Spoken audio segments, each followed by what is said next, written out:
Putin has been arrested. The International Criminal Court's warrant has worked. And now the next location for the Kremlin dictator is The Hague, where he will be tried as a war criminal for the war crimes he committed in Ukraine. This includes Bucha, Izium, Irpin, the abduction of Ukrainian children, and the ongoing terror against the civilian population. However, this scenario may never come to pass if the so-called Trump peace plan, which we've been discussing for over a week now, is fully implemented. Hello, everyone. My name is Anastasiia Husarieva, and while you're liking this video and subscribing to our channel, I'll tell you all the details, and together we'll discuss whether Putin can really bypass The Hague and remain unpunished. So let's go through everything step by step. Let's try to reconstruct the full chronology, and we'll start with the year 2005.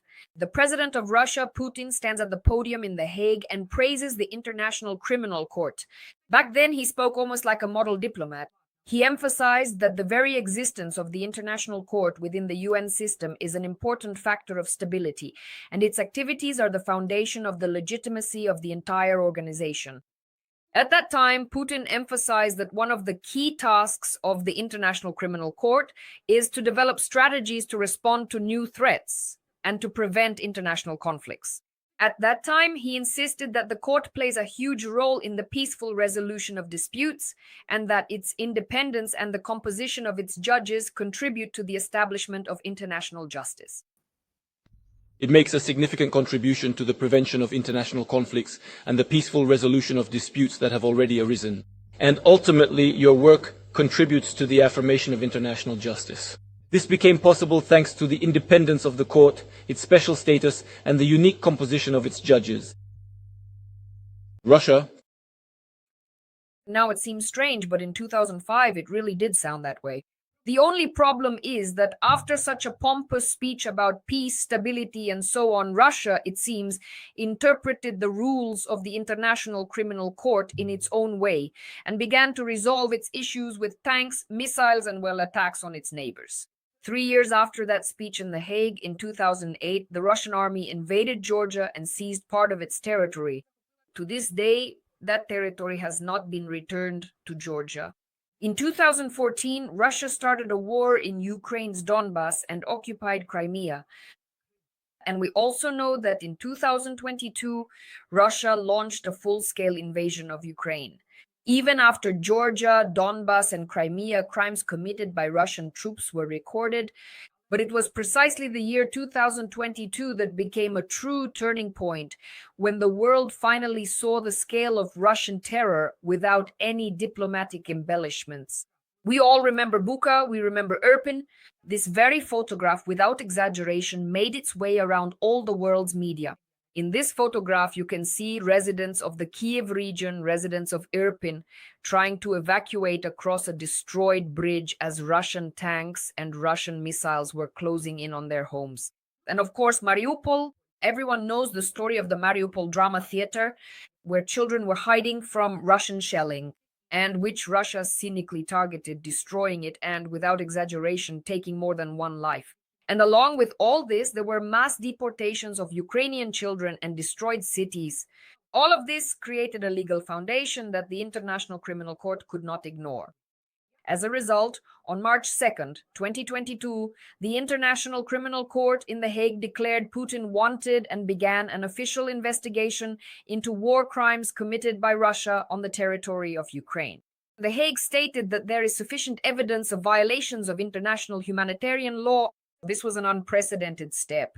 For the first time, the International Criminal Court issued a warrant for a sitting president of a country. Moreover, one who is a permanent member of the United Nations Security Council.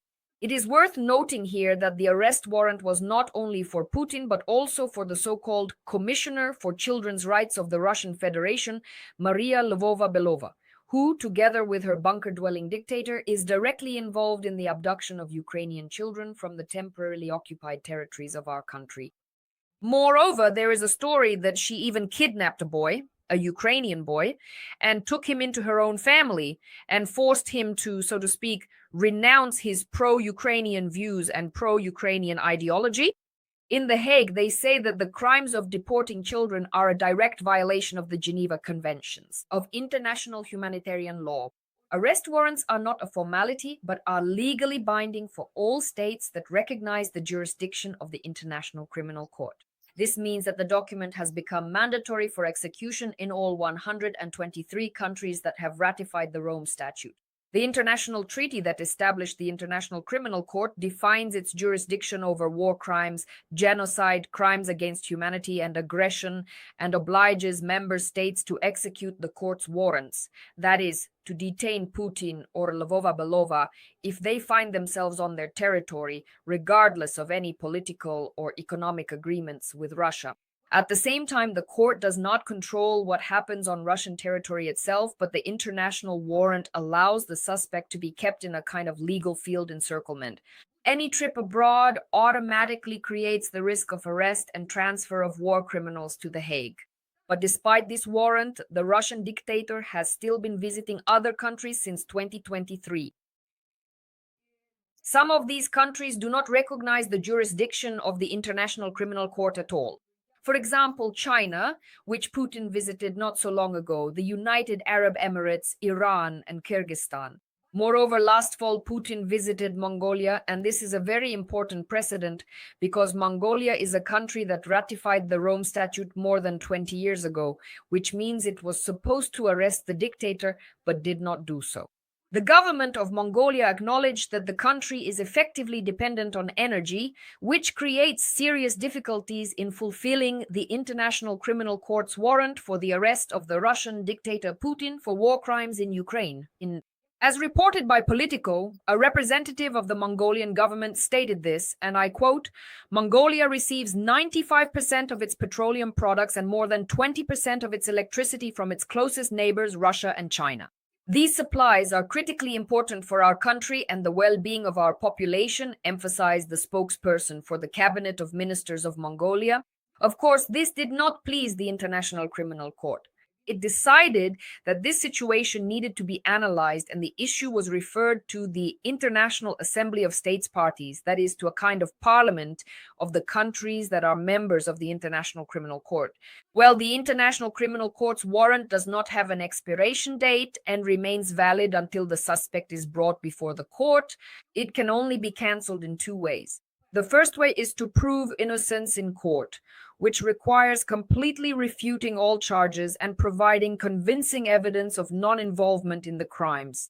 The second way is to close the case due to insufficient evidence, when the court determines that the investigative materials do not allow for a substantiated accusation to be made. Both scenarios are practically unrealistic since the International Criminal Court has publicly confirmed systematic violations of international humanitarian law by Russia.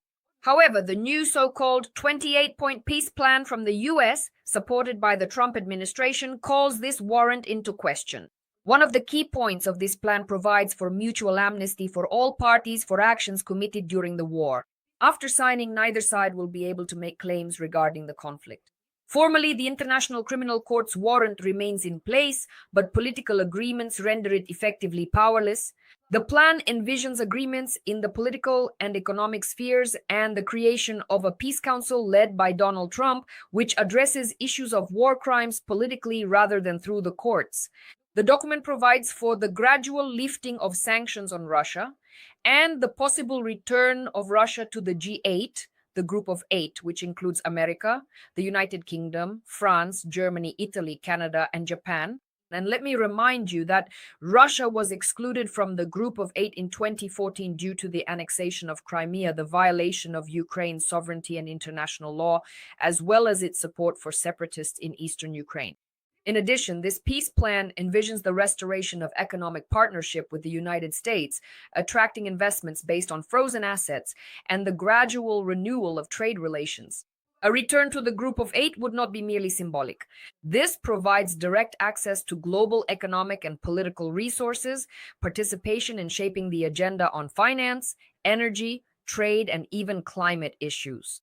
For the Kremlin, this means legitimizing its positions at international summits, the ability to influence sanctions and strategic economic alliances, effectively neutralizing the political consequences of previous aggressive actions. In this way, Putin gains control over the information agenda. The issue of war crimes shifts into the political sphere, where legal responsibility becomes blurred and any claims can be blocked by key players. He gains the ability to conduct diplomacy without fear of prosecution, to participate in international negotiations, to develop strategies for cooperation with other countries, and to reshape Russia's political and economic influence in the world. As a result, the formal warrant of the International Criminal Court remains merely nominal, creating a very dangerous global precedent and calling into question the effectiveness of international law as such. In addition to the so-called amnesty, Putin receives significant political and economic advantages, namely, a portion of the frozen Russian assets is planned to be used in a joint American-Russian fund for implementing projects in strategic sectors, which creates an incentive to avoid new conflicts.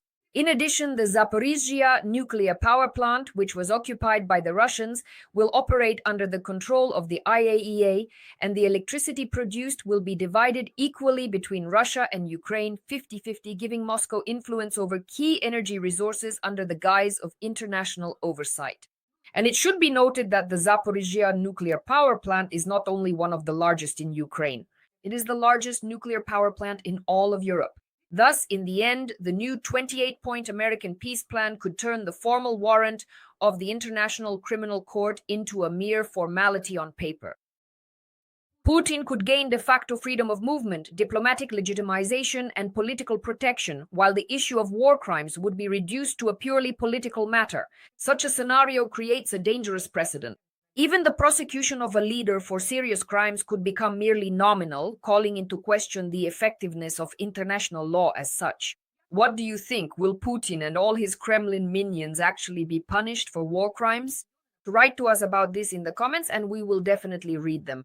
And of course, give us a like, subscribe, and share this video with your friends. This will help us grow and it will help you stay informed. And we will definitely see you in our next broadcasts. My name is Anastasiia Husarieva, so please take care and wash your hands with soap. Bye-bye, everyone.